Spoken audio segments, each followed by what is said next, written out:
تو عبادت صحیح نیت کے ساتھ زندگی گزارنا صحیح طریقے سے، یہ عبادت ہے۔ ہم نے عبادت سمجھ لیا ہے نماز روزے تک۔ اللہم صلی علی سیدنا محمد وعلی آل سیدنا محمد بعدد کل ذرۃ مئۃ الف الف مرۃ۔ سامعین و ناظرین کرام، السلام علیکم ورحمۃ اللہ وبرکاتہ۔ آج کا ہمارا موضوع عبادت کی کیا ضرورت ہے۔ دیکھیں، آپ کو عبادت کی ضرورت نہیں ہے، میں آج کے مسلمان سے مخاطب ہوں، کیونکہ آپ کی دنیا میں رہنے کی نیت دنیا ہو گئی ہے۔ آپ کا دین کے نام پہ ہر کام فضول ہے، عبث ہے، ضائع ہونے والا ہے۔ حبط ما صنعوا حبطت اعمالهم، اعمال ضائع ہو جائیں گے۔ عمل کی قبولیت نیت کے ساتھ مشروط ہے، یہ ایک بات نوٹ کر لیں۔ اور مشہور حضور صلی اللہ علیہ وسلم کی حدیث ہے کہ انما الاعمال بالنیات، اعمال کا دار و مدار نیت پر ہے۔ دیکھیں، میں کوئی مشکل بات نہیں کر رہا، آسانی سے بات کر رہا ہوں، آہستہ سے بات کر رہا ہوں۔ تو نیت کو دیکھے گا اللہ تعالیٰ، کام کی نیت۔ مدینے کے منافق دیکھ لیں آپ، ایمان لائے، کلمہ پڑھا، 5 وقت کے نمازی تھے،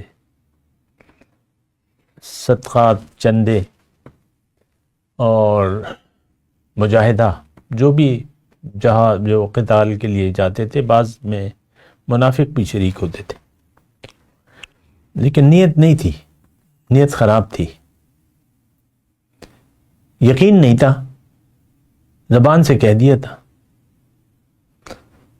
تو ایمان باللہ جو ہے وہ تو دل کے یقین کے ساتھ مشروط ہے، یہ بات نوٹ کر لیں۔ اقرار باللسان و تصدیق بالقلب، زبان سے اقرار اور دل سے تصدیق، اس کی تصدیق عملی طور پہ۔ دیکھیں، ایمان، یقین، ہر عمل کے پیچھے ایک یقین ہوتا ہے ہمارا۔ انسان جو بھی دنیا میں موجود ہیں، بچہ ہو، جوان ہو، بوڑھا ہو، بغیر یقین کے کوئی کام نہیں کرتا۔ ہمارے ہر عمل کی بنیاد یقین ہوتا ہے، یہ ایک بات نوٹ کر لیں۔ ہم ہر بات، ہمارا ہر کام کے پیچھے ایک یقین ہوتا ہے۔ گھر میں باتھ روم ہے، آپ کو یقین نہ ہو کہ باتھ روم میں نے جانا ہے تو آپ نہیں جاتے۔ کھانا رکھا ہوا ہے لیکن پیٹ بھرا ہوا ہے، یقین ہے کہ مجھے ضرورت نہیں ہے تو کھانا رکھا ہوا کھانا نہیں کھائیں گے آپ۔ بعض وقت چھوڑ دیتا ہے آدمی، پیٹ خراب ہوتا ہے مثال کے طور پہ، گھر پہ اور لوگوں کے لیے کھانا بنا ہے لیکن آپ وہ کھانا نہیں کھاتے کیونکہ آپ کو یقین ہوتا ہے کہ یہ میرے لیے فائدہ مند نہیں ہوگا۔ اسی طرح ہر بات کو، چھوٹے سے چھوٹا، بڑے سے بڑا کام، اس کی بنیاد یقین ہوتی ہے۔ آج کا مسلمان جو زندگی گزار رہا ہے، وہ اس کی نیت دنیا کی ہے، کیونکہ یقین ہے کہ دنیا کی کامیابی یا اس کا نقصان، کامیابی کرنا چاہتا ہے اور نقصان سے بچنا چاہتا ہے، تو وہ اسی یقین کے تحت ہم ہر روز کام کرتے ہیں۔ آپ نوکری پہ جاتے ہیں، آپ کاروبار پہ جاتے ہیں، تو آپ کا یقین ہے، محنت کرتے ہیں، دلچسپی لیتے ہیں کام میں، بڑے لوگ بھی نہیں تو ان یقین ہے۔ یہ ایک بات چھوٹی سی نوٹ کر لیں، آخرت پر ہمارا یقین نہیں ہے، دوبارہ زندگی پر ہمارا یقین نہیں ہے، جنت دوزخ یہ ہمارے یقین سے باہر ہے۔ ہم جنت جانے کے لیے کوئی کوشش نہیں کر رہے، دوزخ سے بچنے کے لیے کوئی کوشش نہیں کر رہے، اللہ کی ناراضگی سے بچنے کا کوئی کام نہیں کر رہے۔ وہ جو بھی ہیں وہ روایتی ہیں، وہ کہنے کی باتیں ہیں، اللہ کو راضی کرنے کی حقیقی کوشش نہیں کر رہے، اللہ کے راستے پر چلنے کی کوئی حقیقت میں کوشش نہیں ہو رہی، جو بھی ہیں وہ روایتی چیزیں ہیں، یہ بات میں آپ کو کہہ دوں۔ تو عبادت صحیح نیت کے ساتھ زندگی گزارنا صحیح طریقے سے، یہ عبادت ہے۔ ہم نے عبادت سمجھ لیا ہے نماز روزے تک۔ اور ایک میسج میرے پاس آیا تھا واٹس ایپ پہ، تو وہ کہہ رہا تھا کہ بھئی میں یہ بھی پڑھ رہا ہوں، وہ بھی پڑھ رہا ہوں، یہ تسبیحات بھی پڑھ رہا ہوں، یہ صورتیں بھی پڑھ رہا ہوں، نماز بھی پڑھ رہا ہوں، کوئی کام ہو نہیں رہا میرا، اور وہ سنجیدہ لگ رہا تھا، اور یہ تسبیحات پڑھ رہا ہوں، یہ صورتیں پڑھ رہا ہوں، یہ وظائف پڑھ رہا ہوں، کوئی کام سیٹنگ نہیں ہو رہی۔ اب یہ سب لوگوں کا حال ہے۔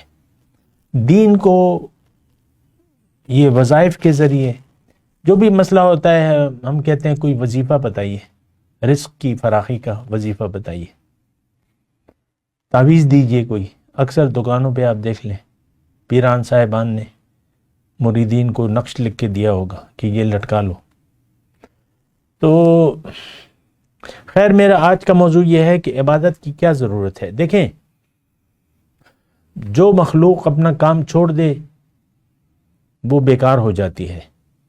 ایک درخت آپ نے لگایا، ایک پودا لگایا، وہ نہیں بڑھ رہا، ایک جگہ جا کے ٹھہر گیا ہے۔ آم کا مثال کے طور پہ پودا آپ نے لگا لیا، کھجور کا، جو بھی ہے، 2-3 فٹ زمین پہ جا کے اس کی ترقی رک گئی، تو آپ اس پودے کو اکھاڑ پھینکیں گے کیونکہ فضول ہے۔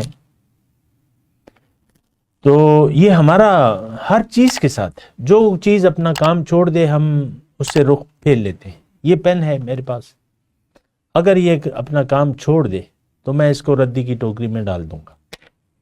یہ چھوٹی سی چیز ہے۔ انسان کو اللہ تعالیٰ نے ایک بات تو یہ ہے، دنیا کے لیے نہیں بنایا۔ اگر عبادت تو اللہ کو منزل بنا کے آخرت کو ترجیح دینے کے بعد جو آپ زندگی گزارتے ہیں، تو جو زندگی بھی آپ گزارتے ہیں وہ عبادت کہلائے گی۔ اس میں دنیا کی باتیں بھی آ جاتی ہیں، آپ تعلیم حاصل کریں، آپ ڈاکٹر بنیں، انجینئر بنیں، آرمی چیف بن جائیں، تو کوئی اعتراض کی بات نہیں ہے۔ ترک دنیا اسلام میں نہیں ہے، ایک بات نوٹ کر لیں۔ دنیا کا استعمال، لیکن نیت دنیا کی نہیں کہ میں یہ کروں گا، دنیا کے منصوبے نہیں، دنیا کی توقعات نہیں۔ وہ جو آپ کے نصیب میں ہے وہ آپ کو ملے گا، ہر حالت میں ملے گا، لیکن اس کی نیت بنا لینا، پھر اس کے لیے پریشان ہونا، تو یہ وہی کام کرتے ہیں کہ جن کی آخرت پر یقین نہیں ہوتا۔ دنیا کو منزل وہ لوگ بناتے ہیں جن کا آخرت پر یقین نہیں ہوتا۔ یہ بات نوٹ کر لیں۔ اگر آپ دنیا کے لیے پریشان ہیں، آپ کا اللہ پہ، آخرت پہ کوئی یقین نہیں ہے۔ اگر آپ کی پریشانی دنیا کی ہے تو آپ اللہ سے غافل ہیں، اللہ پہ کوئی بھروسہ نہیں ہے آپ کا، اللہ منزل نہیں ہے، آخرت پہ آپ کا یقین نہیں ہے۔ اب آپ کا روایتی طور پہ جو بھی کام ہے وہ روایات ہیں، عبادات کی، جو جس کو بھی آپ عبادت کہتے ہیں، نماز، روزہ، حج، زکوٰۃ میں کہہ رہا ہوں، تو وہ فضول ہیں۔ میں یہ نہیں کہہ رہا کہ آپ یہ کام چھوڑ دیں، میں کہہ رہا ہوں آپ اپنی نیت بدل لیں، اور اس کے لیے پھر توجہ کی ضرورت ہوگی، اور آپ کو سوچ بچار سے کام لینا ہوگا۔ آپ کو اللہ تعالیٰ نے عقل دی ہے۔ ہم لوگ آج کا مسلمان بنا سوچے سمجھے زندگی گزار رہے، دنیا کی طرف رخ کر لیا ہے، اور اب پریشانی اس کا مقدر ہے۔ یہ بات نوٹ کر لیں۔ اگر آپ پریشان ہیں اور آپ کی پریشانی دنیا ہے، اس کا مطلب یہ ہے کہ آپ کا اللہ پہ یقین نہیں ہے، اللہ آپ کی منزل نہیں ہے، آخرت آپ کی ترجیح نہیں ہے۔ تو یہ بات بڑی خطرناک ہے۔ کیوں؟ کہ آپ موت سے ہمکنار ہونے والے ہیں۔ موت مطلب انتقال۔ آپ کو اپنی زندگی کی طرف، اصل زندگی کی طرف واپس لوٹنا ہے، اللہ کے پاس واپس جانا ہے۔ تو اللہ کے پاس جائیں گے اور آپ کی رخ دنیا کی طرف ہوگا تو اللہ تعالیٰ تو آپ سے ناراض ہوگا۔ عبادت کی ضرورت ان لوگوں کو ہے جنہوں نے اپنے آپ کو پہچان لیا ہے، نہ صرف پہچان لیا ہے بلکہ یقین بھی کر لیا ہے۔ عبادت کی ضرورت ان لوگوں کو ہے جو آخرت پر یقین رکھتے ہیں اور اللہ کو منزل بنا کے اللہ کے راستے پر چلنا چاہتے ہیں ان کو عبادت کی ضرورت ہے۔ اور دیکھیں اس میں ایک بات آپ کو کہہ دوں، عبادت کچھ خاص رسم و رواج کا نام نہیں ہے۔ عبادت اللہ کے حکم کے سامنے سر جھکانے کا نام ہے، بندگی، غلامی۔ اللہ کے حکم کے سامنے سر جھکا دیا آپ نے، اب جو بھی کام کریں آپ وہ عبادت ہوگا، کیونکہ ہدایت مکمل ہے، ہدایت مکمل ہے۔ نمونہ رسول پاک صلی اللہ علیہ وسلم کا وہ تمام چیزوں پر احاطہ کرتا ہے، زندگی کے تمام شعبوں پر۔ وَلَكُمْ فِي رَسُولِ اللَّهِ أُسْوَةٌ حَسَنَةٌ، ایک اچھا نمونہ موجود ہے۔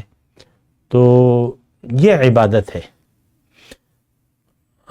ایک جملہ اگر میں ساری گفتگو کو سمیٹوں تو وہ یہ ہے کہ آپ اپنا رخ اللہ کی طرف کر لیں، اللہ کو منزل بنا لیں، اپنے اوپر یقین کر لیں، اپنی حقیقت پر، پھر اللہ کے حکم کے سامنے سر جھکانے کے بغیر آپ کے لیے کوئی چارہ کار نہیں ہوگا،